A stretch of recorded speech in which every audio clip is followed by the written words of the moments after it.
Blue Monday, awesome new order song, but a cold day on the calendar.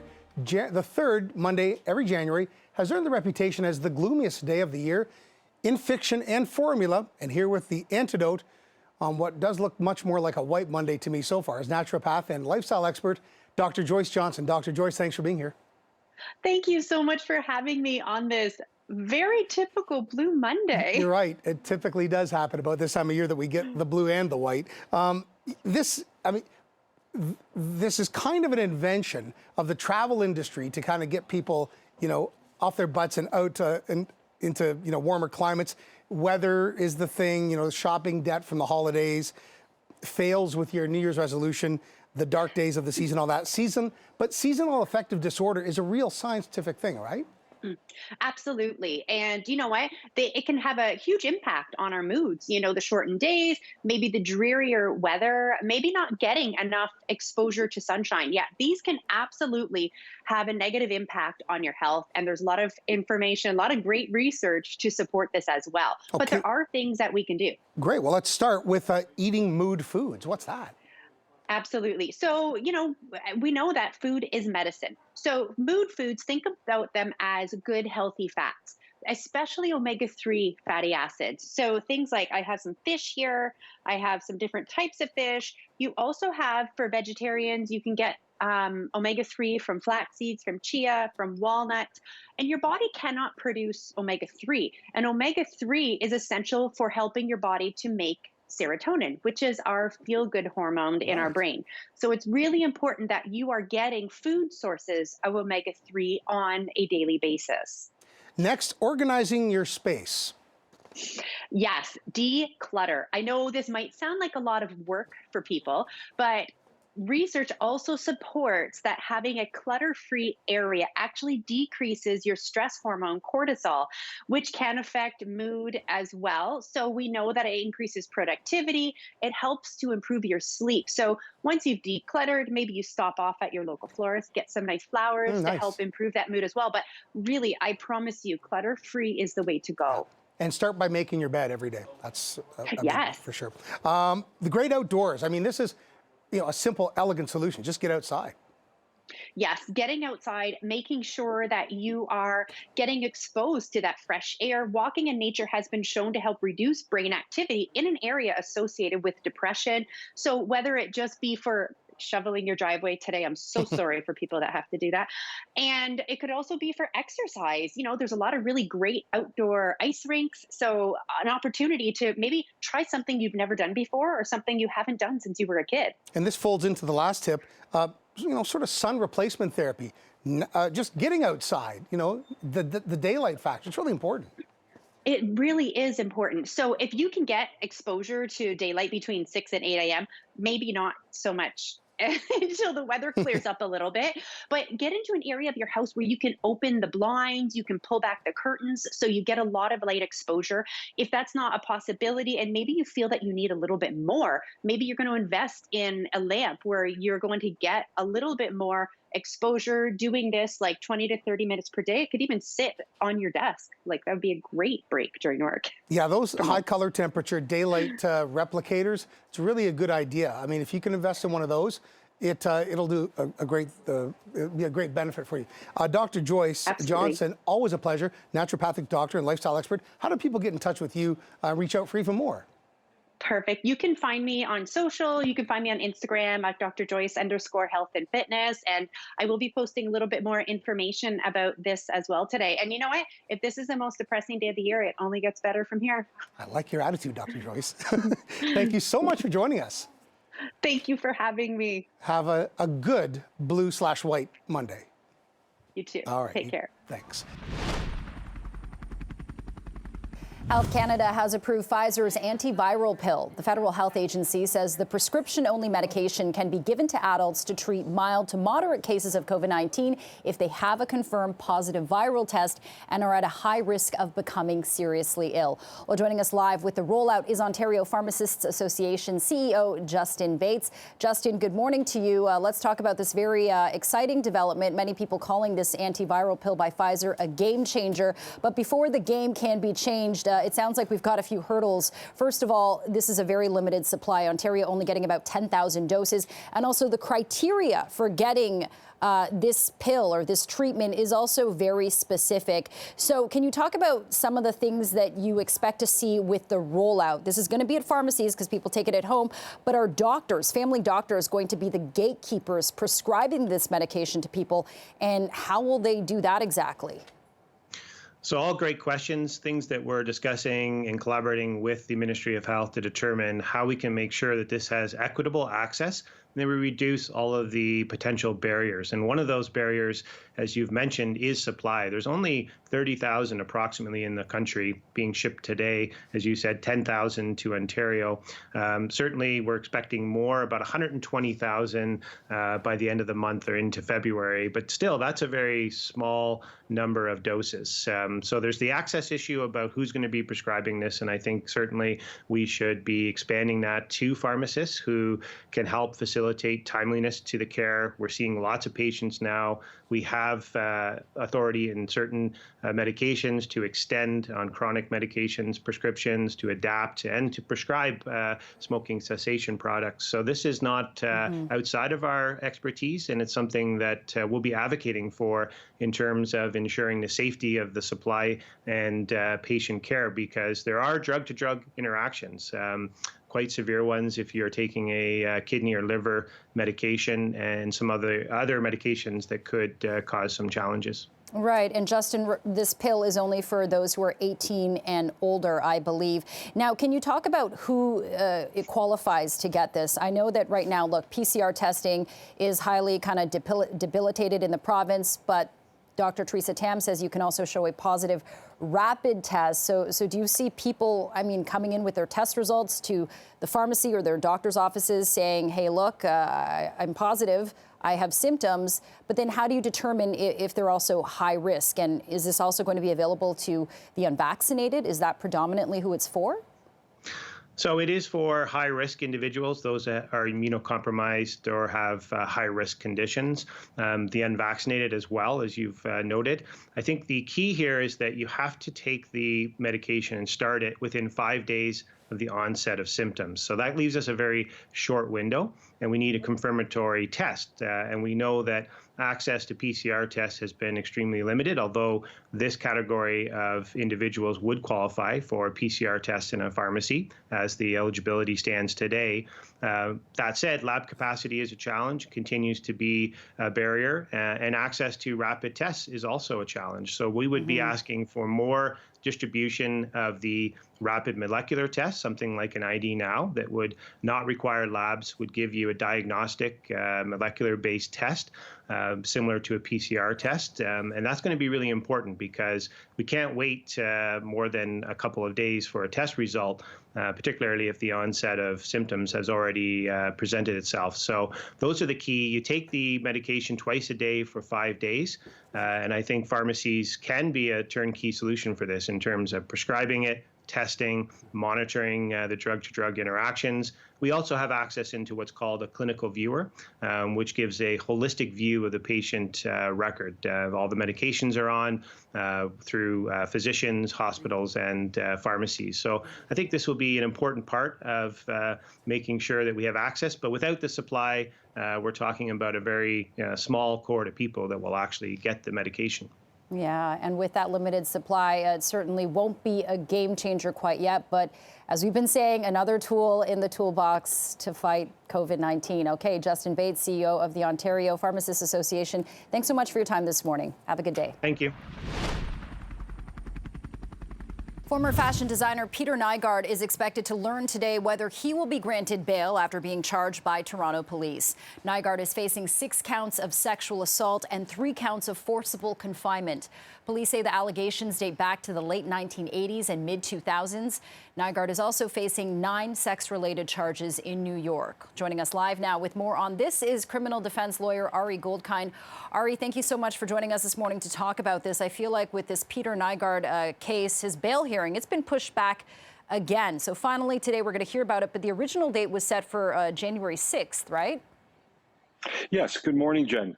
The Nygard saga continues, and just to take people back, he had a number of bail hearings in Winnipeg where he was denied bail on his extradition matter there. The judge there found that the sureties, the people to bail him out, did not have plans that were at all workable. The judge there in Winnipeg found that he was a flight risk or that he would tamper with witnesses. He's got a very fair-minded justice of the peace in Toronto. This bail hearing was delayed. And here's the thing about it. There's not a lot that we can talk about because, as we know, and I've been an outspoken critic, is that these publication bans prevent viewers and prevent Canadians from knowing almost anything that's being discussed today. The bare minimum we know is that these charges involve 6 different women. He likely had a plan put forward with some strong supervision, probably promising some assets, maybe an ankle bracelet, all these things to address probably what he had to defend against in Winnipeg when he didn't get bail. And that leaves aside the fact that he still got the extradition matter in New York City, the Southern District, where he right now is before the Justice Minister trying to decide which case would get heard first. Right, and in the U.S., he's also the subject of a class action lawsuit involving 57 women there, but also there's one count of sex trafficking. So can you kind of break down what's going on south of the border? Sure. So let's take people back to the name Weinstein. Let's take them back to the name Ghislaine Maxwell, who was just convicted. Obviously, now what's the link between Nygard? Besides the Me Too movement, the number of accusers, and you're exactly right, the civil lawsuit has upwards of 50, and the reporting tells us about 100 women have come forward. Toronto charges are very specific. What we know is that Peter Nygard consented to his extradition, although that's not the final chapter. It's still with the Justice Minister on the charge of sex trafficking. The charges of racketeering that he faces in the Southern District are very hard to defend. They are very easy charges for prosecutors in the U.S. to actually succeed on. It involves conspiracy. It involves the tentacles. He's the head, obviously, of the operation, and he only consented on the sex trafficking. And part of why he did that, I would suggest, is because he wanted to ensure he didn't go to the Manhattan Detention Center. What's the link to Weinstein, Epstein, Ghislaine Maxwell? That's the jail that's known to be the worst of the worst in New York City, and there was probably, given his frail age, he's 80, he has health issues. Let's not pretend he's a spry 18-year-old, not that people will care. That's something that's probably a very significant negotiation issue for his lawyers, the Justice Minister, and the authorities in New York. Well, that's very interesting, Ari. We're running out of time, but I want to get your prediction on this. You're a criminal defense lawyer. What do you expect to come out of this bail hearing? We know that he's been labeled kind of a flight risk, but you did mention that ankle bracelet. How much money are we talking about on the table?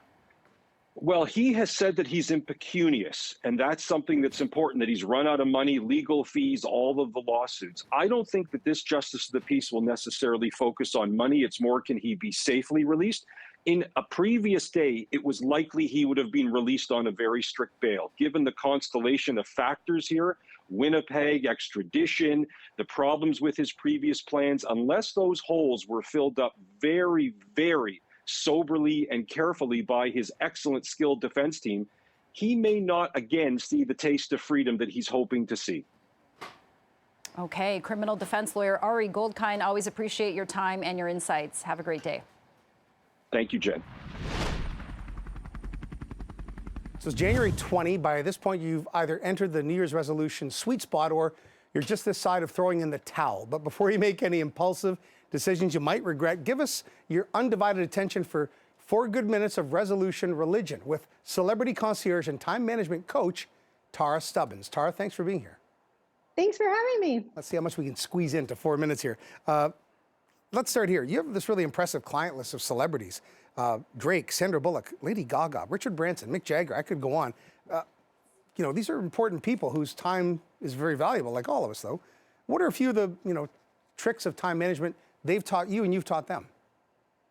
Yeah, so my number one tip is actually, I know we're going to talk about apps in a second, but to try and go analog as much as possible. I love apps. I love technology. It's great for people who travel and are on the move a lot. But sometimes we will, make our to-do list on our phone and then we'll open it up to see what's next, and we get sucked into the social media rabbit hole, and 3 hours go by, and then we forget what we went into the phone for anyway. So if you can put your top 3 priorities for the day, your top 3 tasks on a sticky note, on a piece of paper, something that you can carry with you easily, have beside you, you can really be able to stay focused throughout the day. Well, I'm an analog guy in a digital world, so you're speaking my language. But let's go back to the apps. Let's talk about these applications. There is an app for this.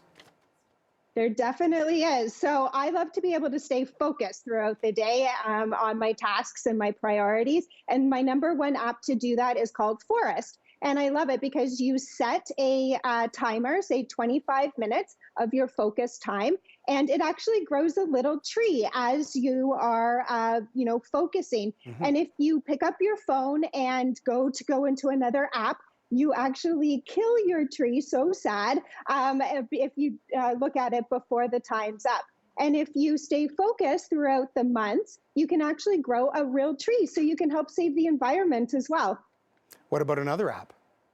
Another app that I really love is called Fellow, which is one that we can all use these days on online meetings. It's great for those startups and tech CEOs. You can really be able to focus your time and know exactly what you're doing in your meetings with agendas and note-taking and who has to take those tasks moving forward. You can even use it for family planning meetings as well. What about habits, routine? This is something that's been difficult to manage with COVID too. Yes, I love talking about my client, Mick Jagger, and how he is so adamant about habits. He would run on a treadmill for 3 hours before the show. Wow. It's something that we would have to do every show. And people think that, time management is something that they're good at or they're bad at. And I don't agree. Time management is a habit that you need to form. So you wouldn't go to a gym and expect to lose 20 pounds after a week. It's something that you really have to work with and really figure out the systems that work best for your learning and your daily styles. Tara, I'm Greek, and Greeks measure time in 2 ways. Chronos, which is the clock time, and kairos, which is timing, doing things when it feels right, as opposed to being, a slave to your watch or the clock on the wall. Were the ancients trying to teach us something with that? They definitely were, and Richard Branson and Sandra Bullock both go by that technique. They like to schedule dream time, so they really know how to, be able to be creative during the day, and you're not a slave to your schedule, if you will. And Sandra Bullock also likes to be able to schedule her downtime, so she knows exactly what she's doing throughout the days. Very cool. And if it's just watching TV or playing with the kids, she knows she's really getting valuable time out of it. Tara Stubbons, I thank you so much for your time here on CP24 Breakfast. Fascinating stuff. We really appreciate it. We got to have you back again sometime. Promise? I would love it. Promise. Right. Time is money, and you've given us some good free advice. Thanks very much, Tara. Right now, the newest Canadians are in the oldest hospitals. The city's most diverse area is also our most ignored. The Scarborough Health Network is on a mission to raise $100 million in order to close the healthcare gap and better serve the community. The group has released Love Scarborough, an open letter from the GTA for the GTA as part of their campaign. Joining us live now on CP24 Breakfast with more on the Love Scarborough campaign is Dr. Colette Rutherford, Corporate Chief and Medical Director of Obstetrics and Gynecology at Scarborough Health Network. Dr. Rutherford, thank you so much for joining us this morning. Now, you've worked at Scarborough Health Network for 18 years now. Can you tell us why you became a doctor there? I became a doctor and intentionally went to the Scarborough area because I wanted to work in a community that was culturally and ethnically diverse. That was really important to me. And let's talk about the cultural and ethnic diversity of Scarborough, because it is a very diverse place. I went to school, high school in Scarborough myself, grew up there pretty much. But when you talk about diversity, that also means diversity in economics. And a lot of the people there are saying that, hey, we're not getting the amount of donations in hospitals that other areas or other hospitals in more, I would say, wealthier neighborhoods are getting. So talk about that part of why this campaign was launched. Sure.